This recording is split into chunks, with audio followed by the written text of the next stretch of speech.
Congressman Roemer.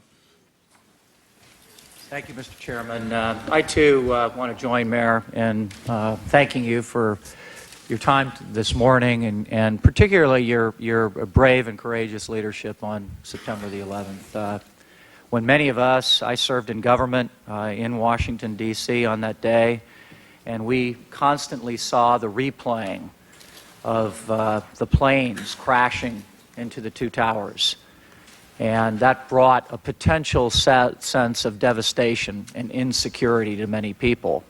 At the same time, people would see the video of you marching down the streets of New York City, showing calm and showing leadership that I think had a ripple effect, not just in New York City, but to people, leaders in Washington and around the country. So for that, we're very grateful, and we're very grateful to the leadership that other people here in this city showed. Let me ask you a direct question. I hope it's fair, very direct, about something that this commission has spent a great deal of time on, and that's the Presidential Daily Brief of August 6, 2001, to the President. In this document, it says, bin Laden determined to strike in U.S. And it's only about a page and a paragraph. And in this document, which we've agreed did not tell the President that something was going to happen in New York City or that there were going to be airplanes coming into the World Trade Centers, it does mention New York City or the World Trade Center 3 times in this document. It says that, it says that bin Laden and his followers would follow the example of the World Trade Center bombing or bomber Ramzi Youssef and bring the fighting to America. It talks about a clandestine source in 1998 that a bin Laden cell in New York was recruiting Muslim American youth for attacks.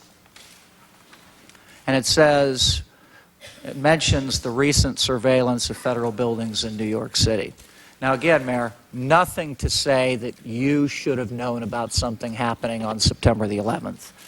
But it mentions New York, and we all know since 1993 and 1997 when you mentioned the incident then, that New York was something that was very precious to us and a target by the terrorists.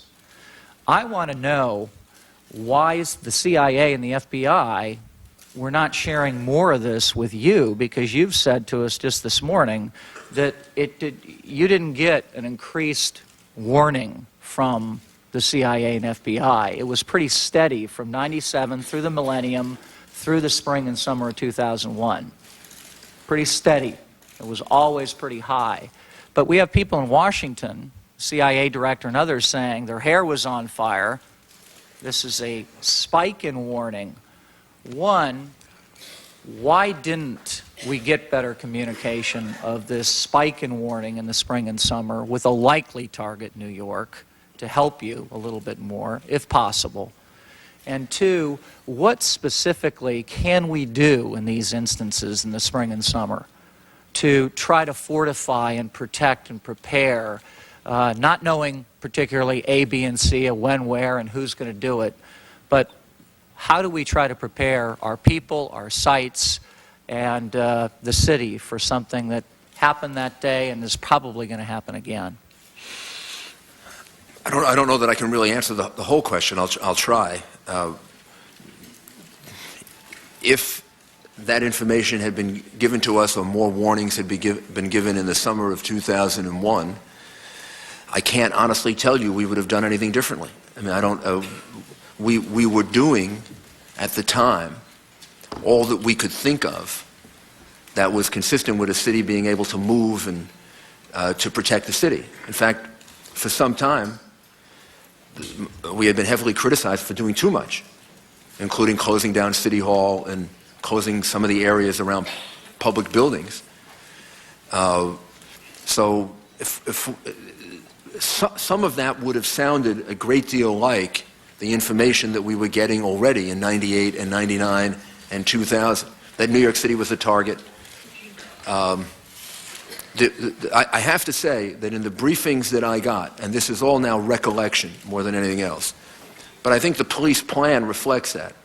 Probably if we were to list the number one thing repeated as a target, it was the subways, tunnels, and bridges.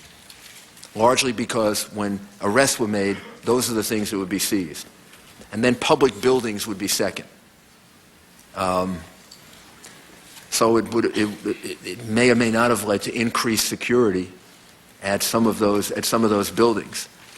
But I do think, and again, this is hypothetical and it's an interpretation, I do think that the interpretation would have been more in the direction of suicide bombings than aerial attack.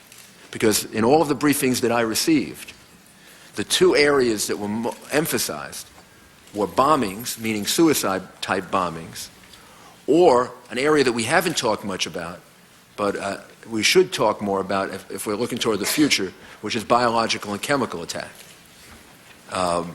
So I don't know I don't know what it is that we would have done differently if we had been given the information, but we weren't given it.